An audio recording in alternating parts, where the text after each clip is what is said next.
Hello, students and their parents. All of you are most welcome. Students and their parents, मैं आप सबका बहुत बहुत स्वागत करता हूं हमारे और आपके चैनल फिजिक्स ओम जय गुरु में। मैं कृष्णा आज आपके लिए एक काफ़ी भारी मन से वीडियो बना रहा हूं। जैसा कि आप देख रहे हैं, व्हाइट बोर्ड पे हमने टाइटल लिखा हुआ है OSM CBSE क्लास 12 और आगे स्कैम भी लिखा है, यानी कि ये किसी स्कैम से रिलेटेड है वीडियो। और आप समझ गए होंगे कि क्लास 12 का CBSE ने जो रिजल्ट डिक्लेयर किया था उसमें बहुत सारी कंप्लेंट्स हैं, और ये कंप्लेंट्स इतनी ज़्यादा हैं और इतने डिफरेंट टाइप्स की हैं कि इनका सॉल्यूशन निकालना बड़ा इम्पॉसिबल सा है, ऐसा महसूस होता है। एक्चुअली हुआ क्या है, जैसा कि आप पहले से जानते हैं कि इस ईयर में जो CBSE ने क्लास 12 के लिए जो रिजल्ट डिक्लेयर किया था उसमें जो आंसर शीट हैं, जो कॉपी उनकी हैं बच्चों की, उनको चेक करने के लिए एक नई स्कीम डिक्लेयर की थी जिसको नाम दिया गया था OSM, यानी इसका पूरा मतलब है ऑन स्क्रीन मार्किंग। एक्चुअली हुआ ये था कि जब इस बार टीचर्स कॉपी करेक्शन के लिए गए तो उनको फिजिकली वो कॉपी नहीं दी गई, बल्कि कंप्यूटर पर एक ऑन स्क्रीन स्कैन की हुई कॉपी थी और कंप्यूटर पर ही उन्हें उसकी मार्किंग को करना था कीपैड के थ्रू, और उसकी टोटलिंग वगैरह करके उसे सबमिट करना था। तो इसमें ये प्रोसेस इतना फॉल्टी हो गया कि कंप्लेंट्स इस तरह की आई हैं एग्जाम में। जैसे कोई स्टूडेंट है मिस्टर श्रीवास्तव, उन्होंने कहा है कि मैंने अपनी कॉपी को स्कैन की हुई को डिमांड की तो मेरी कॉपी वो थी ही नहीं, मेरी राइटिंग भी नहीं थी, किसी और की कॉपी उन्होंने मुझे सेंड कर दी। तो ये बड़ी सीरियस कंप्लेन है। लेकिन मान लीजिए इस तरह की कोई कंप्लेन है तो उसमें तो चलो सर्च किया जा सकता है दोबारा से, और जो रियल कॉपी है या आंसर शीट है उसको निकाला जा सकता है। लेकिन कंप्लेन से इतनी डिफरेंट टाइप की और बहुत ही सीरियस कंप्लेन है। जैसे किसी बच्चे ने कहा कि मेरे मार्क्स 40 आउट ऑफ 70 आए, जबकि मुझे उम्मीद थी 60 ऑफ आउट ऑफ 70 आने चाहिए। और जब उसने स्कैन की हुई कॉपी मंगाई तो उसमें पता चला कि कुछ क्वेश्चन ऐसे हैं जिनको मतलब वो राइट थे लेकिन रॉन्ग कर दिया गया, और उसका कोई रीजन ही नहीं दिया गया है। जैसे कोई क्वेश्चन है, बच्चे ने तो वो सही लिखा है लेकिन चेकिंग करने में उसको रॉन्ग कर दिया। इसी तरह से कुछ ऐसे हैं कि उसको चेक ही नहीं किया गया क्वेश्चन को, बस चेकिंग करनी चाहिए लेकिन चेकिंग ही नहीं की है। तो इस तरह से कहीं पर टोटल भी गलत है। अब इतनी सारी कंप्लेन आई तो एक बार बात यह है कि अब ये जो भी रिजल्ट डिक्लेयर किया है तो ये इसमें ना एक तरह का इससे स्कैम ही कह सकते हैं। पता नहीं कितने गलत सलत रिजल्ट बच्चों के इसमें हो गए। जबकि सीरियस बात यह है कि 12th का जो रिजल्ट होता है उसके जो मार्क्स होते हैं उसी पर बहुत सारे कंपटीशन की एलिजिबिलिटी होती है। जैसे मान लीजिए JEE एडवांस और उसके लिए चले जाएं तो 75 एटलीस्ट होने चाहिए, और इस तरह से 75% आना तो बड़ा मुश्किल है। तो एक बार हम इस पर विचार करते हैं कि ऐसा क्यों हुआ। देखिए, मैं भी एक इंस्टीट्यूशन में पढ़ा रहा था, तो एकदम से सडन ऑर्डर आया CBSE का कि भाई इस ईयर में जो आंसर शीट हैं वो फिजिकली आपको नहीं मिलेंगी, ऑन स्क्रीन मार्किंग होगी। तो अब रैंडमली एकदम से ऑर्डर आया तो सारे टीचर्स, सारे एडमिनिस्ट्रेशन एकदम से घबरा गए, क्योंकि यही समझ नहीं आया कि भाई एग्जाम आने वाले हैं और आपने अभी अभी एकदम से ऑर्डर पास कर दिया। और सीबीएसई की तो तानाशाही है, उन्होंने कहा नहीं, कुछ भी नहीं, आपको करना है, कोई तर्क नहीं, कोई कुतर्क नहीं, कोई वितर्क नहीं, कुछ नहीं, ऑर्डर इज ऑर्डर, जैसे आर्मी में होता है ना। तो देखिए, सबसे पहले तो ये फर्स्ट टाइम हुआ कि जो टीचर्स हैं वो कॉपी करेक्शन के लिए, मतलब ऐसा मान के चलते हैं कि भाई आ जाना चाहिए नाम। उसका रीजन ये है कि उसमें कुछ, जब हम काम करते हैं, कॉपी करेक्शन करते हैं, तो उसका चार्ज भी मिलता है, तो कुछ पैसे बनते हैं, तो इसलिए हर टीचर चाहता है कि भाई कुछ पैसे आएंगे, है ना। लेकिन ये फर्स्ट टाइम हुआ कि बहुत सारे टीचर्स ने ये प्रे किया कि हमारा नाम ना आए, कॉपी करेक्शन में हमारा नाम ना आए, और उसमें मैं भी शामिल था। मेरे मन में भी मैं अपने गुरुजी से प्रेयर कर रहा था कि मेरा नाम कॉपी करेक्शन में ना आए तो ज़्यादा अच्छा है। और लकीली ऐसा हुआ कि नाम नहीं आया। हालांकि फर्स्ट ईमेल आया था। फर्स्ट ईमेल का मतलब है कि उसमें उन्होंने पासवर्ड वगैरह दिए थे कुछ, है ना। और वो इसके लिए था, रिहर्सल के लिए था। पहला जो ईमेल आया था हमारे पास, मतलब फर्स्ट ईमेल आया था, वो इस बात के लिए था कि भाई ऑन स्क्रीन जो मार्किंग होगी, ये रिहर्सल के लिए है ना। तो पहला ईमेल ज्यादातर टीचर्स को भेजा गया था स्कूल के थ्रू, तो हमारे जीमेल पर वो आ गया, और ईमेल हमने पढ़ा, उसमें पासवर्ड वगैरह ये सब दिए हुए थे, यूजर नेम और पासवर्ड।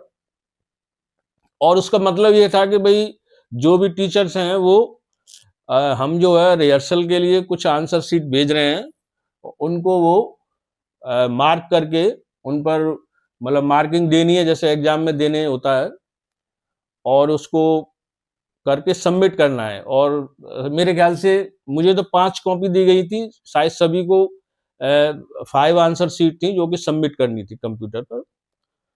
तो सबसे पहले तो इसी के लिए बड़ा एक हेडेक हुआ कि पता नहीं क्या होगा, कंप्यूटर पर कैसे चेक करेंगे। जब हमने रिहर्सल किया तो उसमें आंसर शीट दी हुई थी, स्कैन की हुई, और उस पर हमने मार्क्स दिए, टोटलिंग करके उसको सबमिट कर दिया, 5 जो आंसर शीट थी। लेकिन उसमें एक अंतर ये था कि वो ऑलरेडी चेक्ड थी, मतलब जब हमारे पास वो आई ऑन स्क्रीन उस पर, तो वो जो कॉपी या आंसर शीट थी वो ऑलरेडी चेक थी। मान लीजिए लास्ट ईयर की होगी या लास्ट टू लास्ट ईयर की, उसमें मार्किंग वगैरह ऑलरेडी थी। तो हमको क्या करना था, हमको तो बस ये था, उसमें क्वेश्चन पेपर भी दिया था और उसमें मार्क्स भी दिए थे कि किस तरह से आपको मार्किंग करनी है, और हर क्वेश्चन हर पार्ट के मार्क्स दिए हुए थे। तो बस हमको एक तरह से देखा जाए तो वो क्लिक करके वहाँ प्रोसेस को पूरा करना था। और सुविधा के लिए ये जरूर था, जैसे कि मान लीजिए वो आंसर शीट है ऑलरेडी चेक्ड है, उसमें मान लीजिए ये ले लीजिए, जैसे 60 आउट ऑफ 70 किसी स्टूडेंट का उसमें टोटल दिया हुआ है और हमने चेक की, तो हमारा टोटल आया मान लीजिए 59 आउट ऑफ 70। तो इसका मतलब कहीं पर 1 मार्क का करेक्शन है, तो उसको हम रीचेक करते थे, और जहां पर वो किस क्वेश्चन में करेक्शन होना उसको ठीक करके फिर उसे सही कर देते थे, है ना। तो इस तरह से वो सबमिट कर दी। लेकिन जैसा कि मैंने कहा कि उसमें एक जो आगे के लिए प्रॉब्लम ये थी, सभी टीचर्स की राय थी कि जब हम कॉपी करेक्शन के लिए जाएंगे तो जो आंसर शीट हमको ऑन स्क्रीन मिलेगी वो ऑलरेडी चेक तो होगी नहीं, वो तो हमको खुद उस क्वेश्चन के आंसर्स को देखना है, रीड करना है, उसको समझना है, रॉन्ग है राइट है, उसके बाद में फिर उसको मार्क करना है कि कितने मार्क देने। तो सभी की एक कहते हैं ना, सबकी राय एक थी कि भाई इसमें प्रॉब्लम ये आएगी कि अभी जो हमें रिहर्सल के लिए जो कॉपी दी थी, आंसर शीट दी थी, वो तो ऑलरेडी चेक थी, तो उसमें तो ज्यादा कुछ मेहनत थी नहीं। लेकिन वहां पर फर्स्ट टाइम ये कंप्यूटर पर हम रीड करेंगे, फिर उसको समझेंगे, यदि रॉन्ग करना है तो वहाँ कमेंट भी लिखना था उसका रीजन कि क्यों गलत है। तो इसमें बहुत प्रॉब्लम आएगी शुरुआत में, और स्पीड बहुत कम हो जाएगी। मान लीजिए किसी को 20 आंसर शीट चेक कर सकता है, तो वो शायद 10 ही कर पाए या उससे भी कम कर पाए, ऑनेस्टी से देखा जाए तो। तो ये सब असमंजस की स्थिति रही।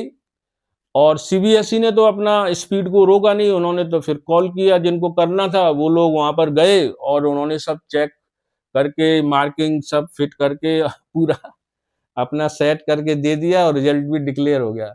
लेकिन अब प्रश्न ये है कि रिजल्ट में ये इतनी सारी कंप्लेंट्स क्यों आ रही? तो देखिए, इसका एक रीजन सीधा सीधा ये है कि सबसे पहले तो सीबीएसई ने टाइम बहुत कम दिया, तो इतनी प्रैक्टिस थी ही नहीं टीचर्स की, क्योंकि यदि इस तरह की स्कीम है तो उसके लिए टाइम देना चाहिए। तो टीचर्स को प्रैक्टिस नहीं थी, प्लस रिहर्सल में भी उन्होंने ऑलरेडी चेक्ड कॉपी दी। एक बार को ऐसी कॉपी यदि वो आंसर शीट देते जो कि चेक नहीं है तो शायद थोड़ा ठीक रहता, उसमें टाइम जरूर लगता लेकिन प्रैक्टिस अच्छी तरह होती। अब इसमें जहां तक हम समझते हैं ऐसा हुआ होगा कि हर मनुष्य की एक कमजोरी है, ह्यूमन नेचर है ये, कि थोड़ा सा पैसा हम ज्यादा कमा लें। तो इसमें निश्चित रूप से ऐसा हुआ होगा कि टीचर्स ने जो है थोड़े से ज्यादा आंसर शीट चेक करने के लिए थोड़ा जल्दबाजी कर दी होगी।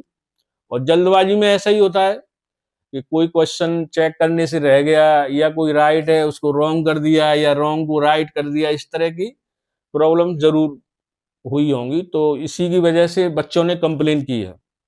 और दूसरा ये भी है कि प्रैक्टिस नहीं थी, तो आप ये भी कह सकते हो कि अब इतना बोरिंग फील हो रहा होगा टीचर्स को, जरूर फील हुआ होगा कि किसी ने ऐसे है, मान लीजिए कोई क्वेश्चन पढ़ा और गलती से ऐसा कर दिया, वो चेक ही नहीं कर पाए, आगे बढ़ गए।